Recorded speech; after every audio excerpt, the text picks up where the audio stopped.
Radio J. Le 10-11, Lise Gutmann. Radio J, le rendez-vous d'actualité juive. Alexis Lacroix, bonjour. Merci d'être bonjour, Lise, avec Boker nous Tov. ce matin. Boker Tov. Merci à vous. Alors, on va commencer par évoquer ce matin votre édito. Directement, une fois n'est pas coutume. Je vais juste rappeler... C'est trop d'honneur que vous me faites. Mais c'est passionnant que la une d'ActuJ cette semaine, c'est l'engagement du sionisme religieux.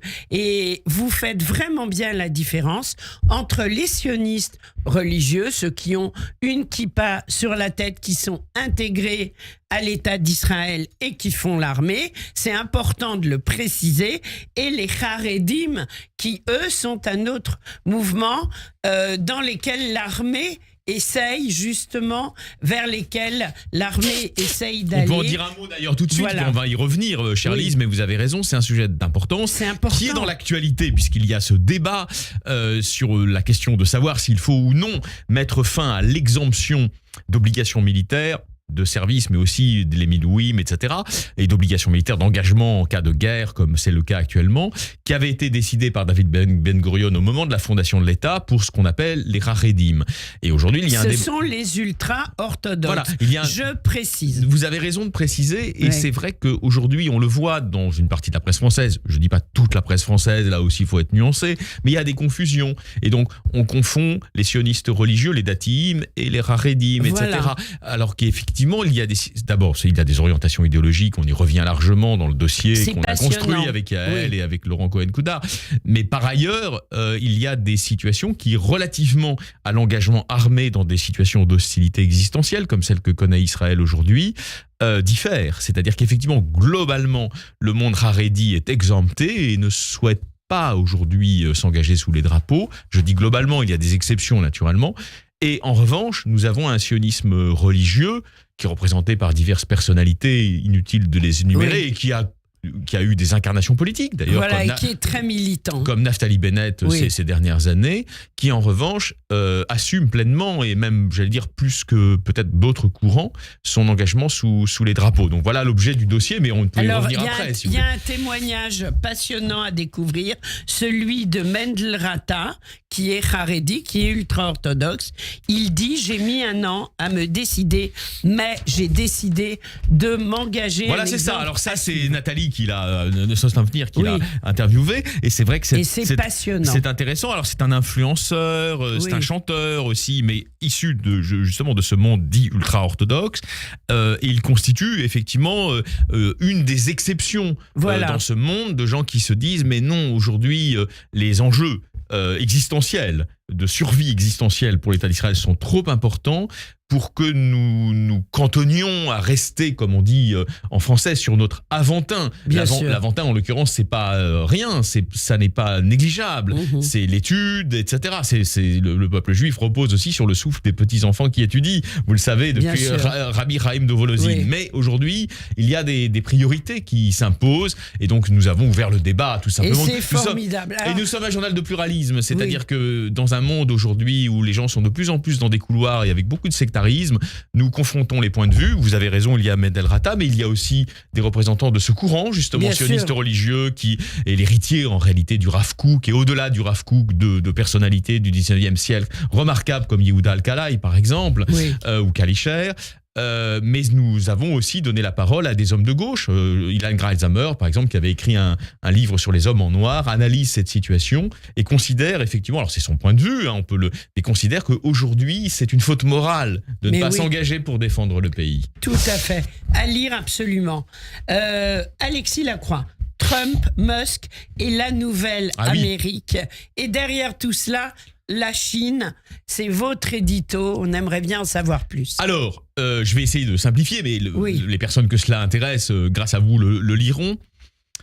Nous avons donc fait un dossier avec Laurent Cohen-Coudard sur les hommes du président et Steve Oui. Najjar sur les hommes du président, les hommes et les femmes naturellement, c'est au sens Du générique. président Trump. Voilà. Trump, Nous bien savons sûr. déjà quels vont être les hommes Oui. forts et les femmes fortes de ce nouveau régime, de Michael Waltz Oui. bon, voilà. Donc je ne reviens pas dessus, mais en revanche, il y a quelqu'un qui, j'allais dire, les surclasse tous, qui est cet oligarque de la tech qui s'appelle Elon Musk. Alors Elon Musk, il est archi connu, il est archi fascinant pour beaucoup de commentateurs. Je vois d'ailleurs écoutez, on va dire les choses clairement, de CNews à BFM, Oui. ils sont tous à plat ventre devant Elon Musk. Je ne dis pas que l'homme est sans intérêt, et Oui. qu'il est...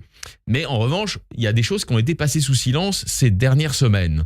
Et j'en suis étonné, parce qu'après tout est sur la place publique. Par exemple. Alors, Elon Musk, vous savez que c'est un inventeur génial, il envoie des fusées, SpaceX, Tesla, etc.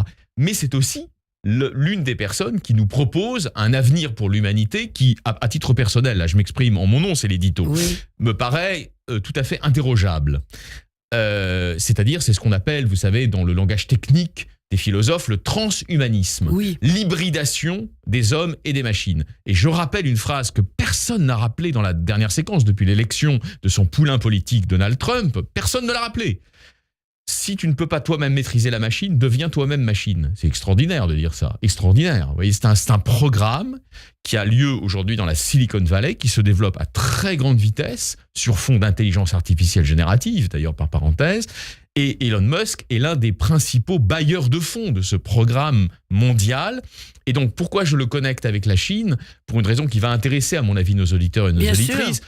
Ça serait stupide d'être anti-chinois. En revanche, nous avons un contexte où il y a une rivalité croissante entre l'Amérique et la Chine. Et je prétends, parmi d'autres, je n'invente rien, vous voyez, je suis modeste, Oui. que l'Amérique fait le choix de copier la Chine et d'aller sur son propre terrain. Que font les Chinois actuellement? Ils veulent prendre une longueur d'avance dans cette mue transhumaniste, vous voyez, dans la compétition mondiale fondée sur l'hybridation homme-machine. Et je crois que l'Amérique de Trump, contrairement à l'Amérique de Biden, va accélérer encore davantage dans la voie de cette compétition-là. Alors, pourquoi je raconte tout ça? Nous sommes des Européens. Bien sûr. Bien. On peut dire même que le peuple juif est une des plus vieilles tribus de l'Europe, selon la célèbre formule d'Alain Finkielkraut. Qu'est-ce que ça veut dire? Ça veut dire que notre héritage humaniste européen aujourd'hui, il est menacé par ces évolutions. Et il est menacé, il faut le dire clairement, par cet aspect-là du Trumpisme. Et ça, c'est très important. Et on trouve tout cela très, très bien expliqué dans votre édito. Alors, Merci une beaucoup. part large du journal est faite également autour de Michel Hazanavicius, caméra Oui. subjective, avec 2 articles. Oui. Voilà, donc... Alors on a d'abord, évidemment, à l'occasion de son film événement, Oui. je ne l'ai pas vu, donc je me retranche derrière nos amis qui Oui. l'ont vu, la plus précieuse des marchandises. Le qui est livre est déjà remarquable. Bon, voilà. Et Hélène Schumann en parle très bien. Admirablement C'est dans son coup de Jean-Claude cœur. Grimberg. Et voilà. vraiment Et à lire. Et c'est Robert Sander qui a réalisé le grand L'interview, entretien voilà. passionnant avec Michel Hazanavicius, aussi bien sûr sur le volet relatif au contenu même de son film, à savoir les justes. Nous avons en France notamment des familles entières qui ont été honorées à Yad Vashem pour des gestes secourables Bien à sûr. l'endroit des Juifs persécutés Oui, pendant oui. la Seconde Guerre mondiale par le régime de Vichy notamment. Donc ça, c'est l'un des premiers sujets. Et puis le reste, effectivement, et Robert Sander l'a très bien fait, c'est tout ce qui concerne l'actualité. Voilà. Michel Hazanavicius fait partie de ces artistes. Ils sont assez nombreux. Je vais le dire avec mes mots. Sandrine Kiberlin, qui viennent du camp progressiste. Oui. Et donc qui, pendant des années, ont un peu rêvé, si vous voulez, un peu rêvé sur la société française. Mais non, on n'a pas d'ennemis, etc. Et là, ils se réveillent depuis un an ou deux, ouais. disons, Tout en se à disant fait. oh là là, mais il y a un antisémitisme qui est absolument effroyable. Michel Hazanavicius le dit avec sa franchise, Vraiment, sa sincérité, avec il son se cœur. libère Avec son ça. cœur, il le dit avec Oui. son cœur, voilà. Et ça Tout à rend, fait. et ça fait de cet entretien, à mon avis, un document, je dirais un peu, enfin, je vais le dire là Moi, aussi je avec dirais mes qu'il mots. s'est un peu lâché sur Voilà. l'antisémitisme. Robert et l'a que fait. c'est passionnant. Robert Sander l'a fait parler, et je trouve qu'il nous parle avec son cœur de ce que ressentent beaucoup de personnes qui étaient plutôt des progressistes, des socialistes, etc., et qui se disent mais oui, mais on peut plus là, c'est plus possible de rêver sur la Bien société sûr. française. À ce titre, il s'agit d'un document historique à mon avis. Oui, tout à fait. Eh bien, pour tout cela, on s'abonne à Merci, chère Lise. Actualité Juive. Actualitéjuive.com, un numéro absolument passionnant à découvrir une fois de plus. Alexis Lacroix, on vous retrouve la semaine Et prochaine. là, je serai accompagné de l'excellent Laurent Cohen. Voilà, qu'on embrasse. Même heure, même studio. Au revoir, bonne Au revoir, semaine. Charlize. Au revoir. Radio